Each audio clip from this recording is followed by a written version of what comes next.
A warm welcome to all our viewers to our series Natural Medicine. Today we have an intriguing topic. Can it be that drinking a special tea causes these eternal stuffy noses that I keep hearing about to suddenly open up?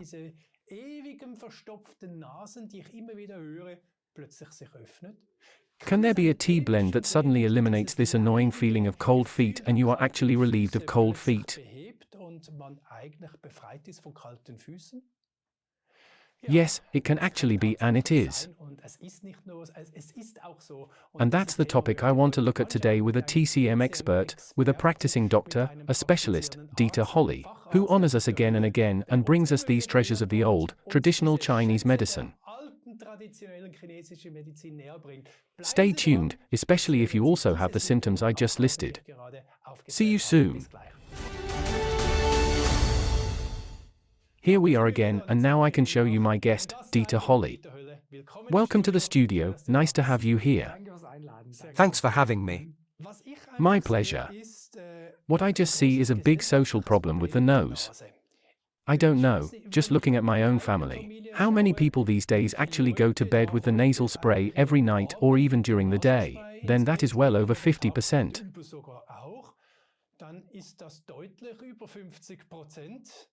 And if I look further, also beyond our family, everyone has this nasal spray. So there seems to be a connection here that it is becoming more and more clogged. Yes.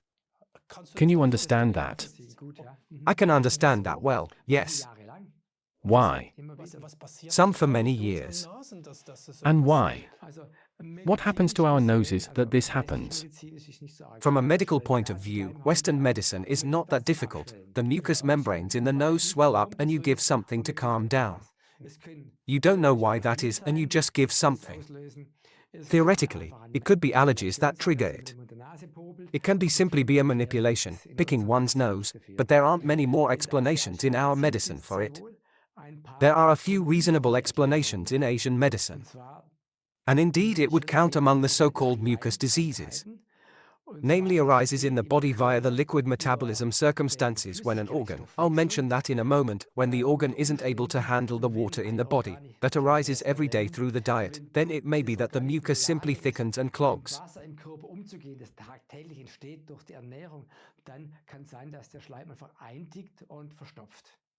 Also in a figurative sense. There are clinical pictures where you feel so foggy in your head for some reason. It can also be alcohol, but it can also be a day you're just in a bad mood and have such a bubbly head. I don't know if you know that, the term bubbly head. And that could also be a phlegm disease. Figuratively, there is no true mucus present, but the symptoms are sluggish. In China they say phlegm, which leads to inertia from liquids. So now in this case simply called liquid, viscous, thin liquids. But there are also sluggish processes in the body. This is also called mucus. And here is a combination in the nose. And we have to see that the organ responsible for the mucus can work better here.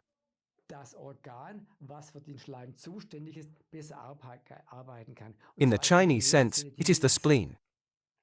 In the Chinese sense, the spleen is an organ that processes and transforms food into a non-material energy, the so-called qi.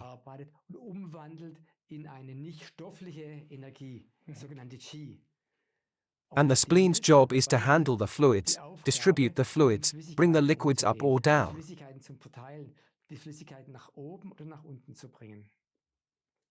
And so you have to look, the spleen faces the middle of the body, but also faces our inner center.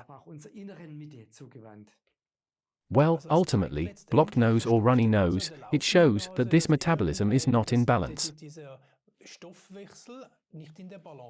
Right.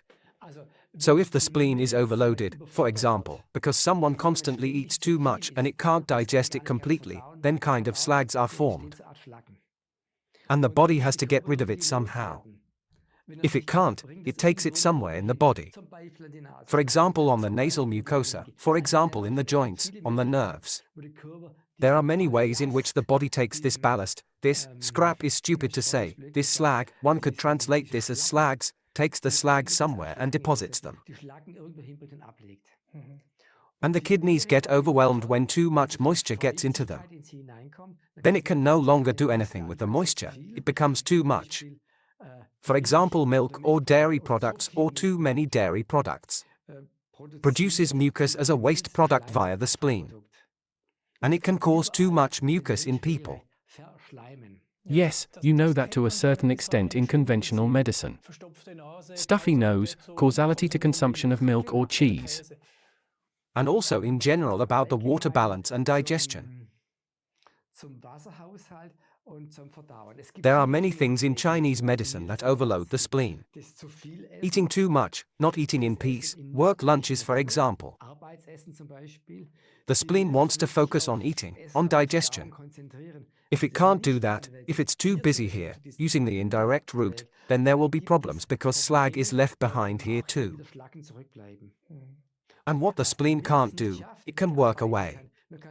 You can imagine it's a worker who constantly has to clean up the dirt. But dirt keeps coming, so that it can no longer cope with the dirt.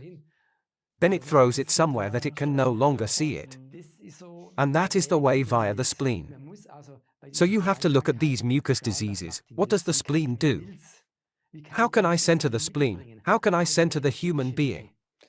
Also in their energetic center. That means that this recipe that we are talking about right now, clear nose, actually has an effect on the spleen. Yes, exactly. So all this Magnolia flossum, Magnolia flaverba, Xanthifructus, and so on. Exactly. They always go for the spleen. It all goes through the spleen, the mixture goes through the spleen. I'll go into this recipe again, because you describe the symptoms in this excellent book. Recipe: headaches, stuffy nose, and constant sneezing. These are symptoms in which we as viewers can see ourselves reflected. Or the medical indication would be hay fever, sinusitis. Oh, many have it. A lot of people have it, yes. Possibly with fever or headache and runny nose with purulent secretion. Well, those are indications. And now, with this tea blend, I would actually have the chance within how long to get a clear nose? Sometimes within 3 or 4 days. Oh my God. What more can I say? It's sad when you don't try, isn't it? Sometimes it goes really, really fast. And you get much more addicted when constantly walking around with this nasal spray.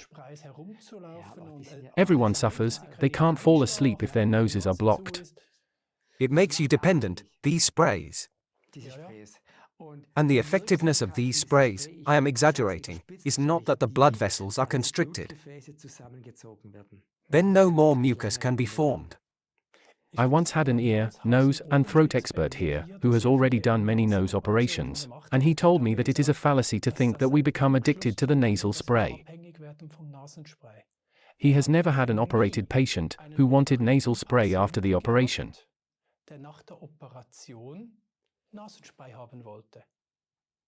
They're all addicted to air. He thinks so. He says so. Because, bottom line, nobody wants the nasal spray after the operation because the nose is clear. Yes, of course. So they're not an addict either. Exactly. Not anymore, right? No, not at all. After all, they can't have been an addict if they don't want the nasal spray after the operation. I kind of understood that logic. They have an addiction to a clear nose. Yes, they are addicted to a clear nose. They just want to breathe. But because the medication clears your nose quickly, you're forced to do it every day. Whether you call it addiction or not, that's the question. I'll make a blatant example. If I have a swollen finger here when a wasp stings it and it gets fat and they cut off here, then every finger becomes slim. When I cut off the mucus, the blood supply, the drugs do that, let it contract, then I also have a clear nose. Okay, good. Yes, that's not good. That's not good. Those are bleeding disorders that clear your nose. That is not healthy. Good. I'm still going to switch, now I go over to the other, to this cold feet problem. I mean, that's clear. Extremely cold limbs, feelings of cold inside, nausea, diarrhea with undigested food. Apathy, listlessness, strong need for sleep and joint pain. Indications: low blood pressure, hypertension, exhaustion with internal freezing and hypofunction of the thyroid. Wow, I mean, a lot of people have that, this underactive thyroid, again. That's often there. The cold, the title is a bit seductive. In fact, all four extremities are usually cold. So hands and feet. I had an acquaintance just last week who asked me about it. She always had cold hands and feet.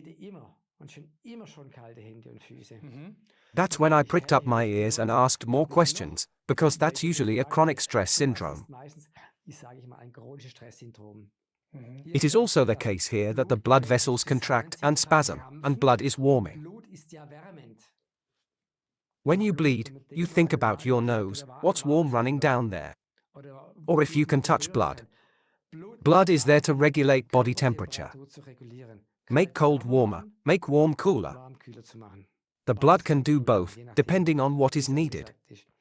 And with these feet it can definitely be, and that was my suspicion immediately, that there is something old behind it.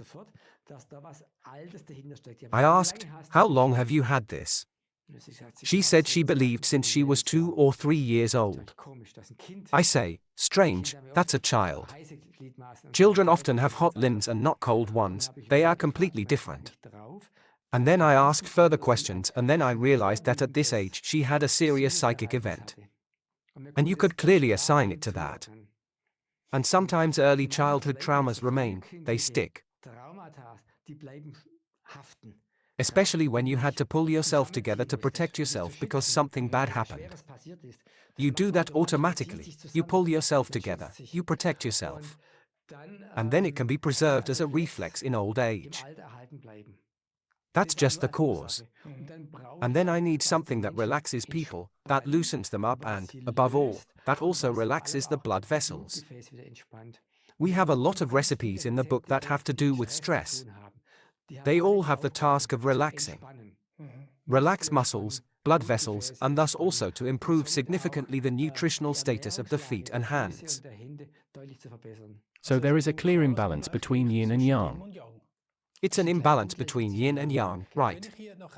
If I continue reading here just to show, there isn't much related to cold feet. The prescription, indication, and that's it, and then 2 or 3 more lines. But I'll read that. Note from Chinese medicine theory. The formula has a warming effect and strengthens the spleen, warms it and expels the cold from within. In this disharmony there is basically a lack of warming yang. Exactly.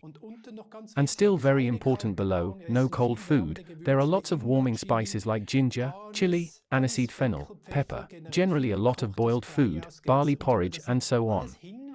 These are all clues to solve the problem. With the diet. With the diet. And that's where I learn very, very important things. I get warm when I eat stuff like that. If we want to know what warms the body, we just have to think about what used to be or even is today eaten at Christmas, during the cold season. What spices did you use? There was the anise again. There's anise, there's cinnamon, everything warming is in there. Yes, right. And vice versa, what do we eat in winter when we are cold? What did we eat earlier? Today you can eat everything, because you can heat or cool everything. That's not so accurate anymore. But in itself, what was the food in winter? I would have said hot spices. Hot spices, of course. One ate a lot of cabbage, and it is also considered warming in China. One has eaten nuts, which are considered to be warming. You intuitively did everything right in that direction. But just intuitively. And today we no longer listen to the intuitive and we no longer learn it from our parents and grandparents, that this empirical medicine or herbalism or witchcraft still made sense. What the vernacular still says every now and then is disappearing more and more. Exactly. In China, this is still systematized, now. And if I now think back to my childhood, where did we get warmth from? through warm soups, through warm herbs that were in the soup, through drinking tea. Well, there was an oven in our kitchen and on Sundays they lit it in the living room, but otherwise there was nothing. You were freezing if you hadn't eaten anything warm. One only left the house in winter if one had drunk hot tea first.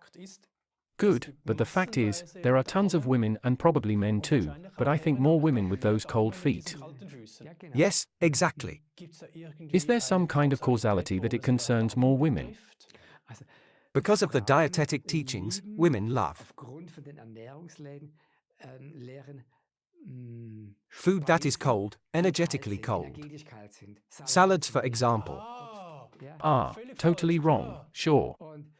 And the salad cools, that's great in summer. Cucumber salad, green salad, fantastic in summer, it cools us down. We also like to eat it in the summer. In winter we don't like eating salad that much, it's just that everything got mixed up today, because you overheat at home. You don't have to pay attention anymore. I read here in the application that the mixture is intended for a period of around 14 days. Your pharmacist will tell you the daily dose.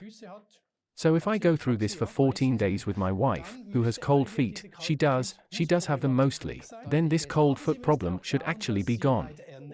Significantly better. But she would also have to make sure that she doesn't eat salad all the time when it comes to nutrition and changes to warm vegetables. She would also have to be advised, nutritionally, not just in regards to the medicine. Here, for example, there is aconite in it, so this thimble, it's actually highly toxic. Really? Yes, and it makes you incredibly hot. That's one of the herbs, I think that's an herb that's the hottest. They say the herb is hot because it makes you warm. It has been treated, it can be treated, for example with licorice, or the poison can be removed with heat. And these are practically all preparations, it says at the end, prep after the herb, that means it has to be prepared. No pharmacist is allowed to give out pure aconite, that would be deadly. But there's no respect if you know exactly how to deal with it. Heat or certain herbs can basically remove these toxins. So none of them are actually going on sale anymore, and I write it down separately for each one, consultation with the pharmacist, so that nothing happens. But that makes you extremely warm. Good, but again a dangerous point to somehow get it yourself on the internet, the individual ingredients that you have here. You can't do that, you won't get that. This is a highly toxic substance. And as said, by boiling in hot water, usually when the teas are brewed, the toxicity is completely gone. There's not even the slightest residue left. And the warmth is still retained. Good. But we are actually talking specifically here and in this book again and again about so-called compactates, that are easy to use for us consumers. It's ultimately a mountain of raw materials processed into an extract in a bottle, in which there really is very little left. But that has this enormous effectiveness, really drug efficacy. Am I allowed to say that? You can also say it will be a tea that is a large quantity, reduced in its effectiveness to very little substance, to a little powder, and is just as effective as the whole teapot used to be. Exactly, that's actually the norm. We still like to have such huge mountains that we overcook, but it really only takes that little bit. That's why you don't have to take it forever, but that's why these compactates with this little bit, where everything is in it, have enormous effectiveness. You pour hot water over it, practically restoring the original tea, but compressed it, in smallness, with better taste. Better substance. The raw material according to the recipe also comes from the respective countries where these recipes were written. It is manufactured in the highest quality ever, so that it comes to Europe only with certification. So not like it used to be, in mass-produced goods, where everything simply didn't cost anything anymore. It used to come in containers. I once had a conversation with Professor Roche about aloe vera, where he said aloe vera was sold at times, there was nothing in it. Or not the one that works, there are quite a few. But the one that works wasn't there. And that's why the reputation for these valuable natural resources was destroyed simply by making money. Unfortunately, in China you saw the quick business with the drugs that they had. They used to be grown on a small scale and suddenly on a large scale. And everyone always wanted to grow more. And then you had the transport routes with ships in containers. Make it cheap, cheap, cheap. Cheap, cheap, cheap. And then they started cheating. Similar to medicines. A good pharmacist here only has to look at the structure under the microscope to recognize the herb. Is this always checked by a pharmacist? No. But they must have learned that. They know that. But with compactates I have the certainty that this is exactly what is in it. That's the beautiful thing. This is so checked and so precisely controlled by the certification, that you can say that there are only the materials in there, these herbs, which are also specified. It's not cheap either, but when I think how much raw material there is in this little bit, then you can look at it in a very, very, very different way again. And of course you have a much higher compliance. If you gave a child some old tea that you used to make, they wouldn't drink it, because it tasted so awful. And these compactates have a completely different taste, also a substance that is different. If there are a few small crumbs in the substance, some people no longer like to drink it. They can only drink pure liquid. The rate of taking it, the compliance, is much higher with the new drugs than before. Already the way to the hospital, 100 meters before you can already smell, there is a TCM hospital coming, it smells really disgusting sometimes. It downright choked some. We don't know that at all, do we? We don't know that. No. Ours smell like disinfectant. That's the other evil. So if I now want to have such a compactate tea mixture for a clear nose or the cold feet or the whole symptoms that I just read through earlier, see myself reflected, then do I also need the prescription or do I go to a pharmacy that already has these prescriptions? Exactly. Who? So it should actually be available in any TCM pharmacy. They have the appropriate training, but that's not the case, it's not that far. But there are well-known pharmacies that sell it, tried and tested. Brand new in Switzerland, the Lowen Apotheke in Zurich, here in Germany the Kempten Station Pharmacy, and there are a few more. You can find these addresses of the pharmacy on the internet at www.compassan.de.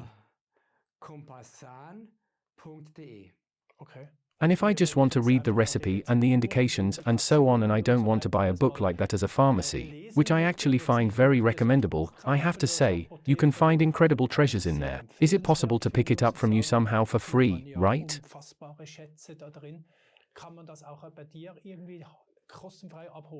No, all of my recipes are also on the internet on my website, which is called Hölle-Dieter.de, and you can find them all there.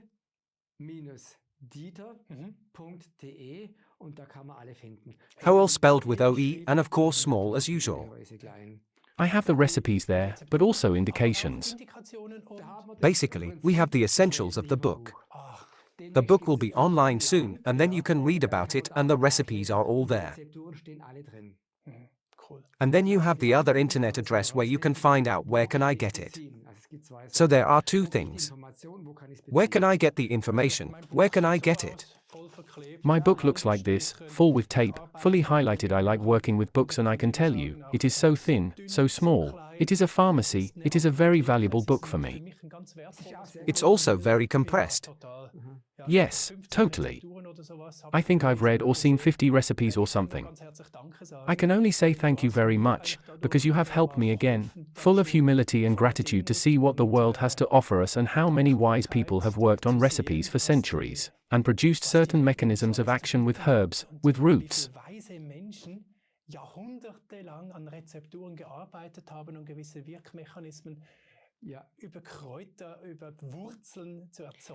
Knowledge has developed over thousands of years.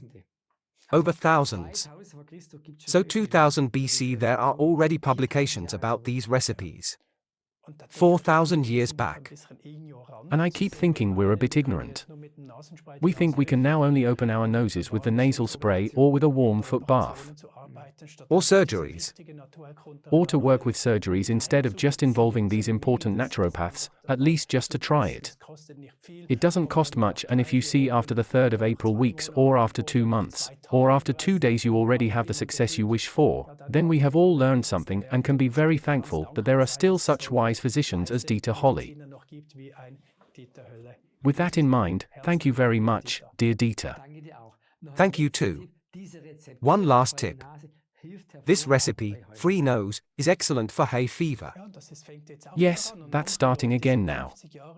Some people have had hay fever for 50 years, can't look out of their eyes, aren't even allowed to go out, and there is a solution to fix this problem.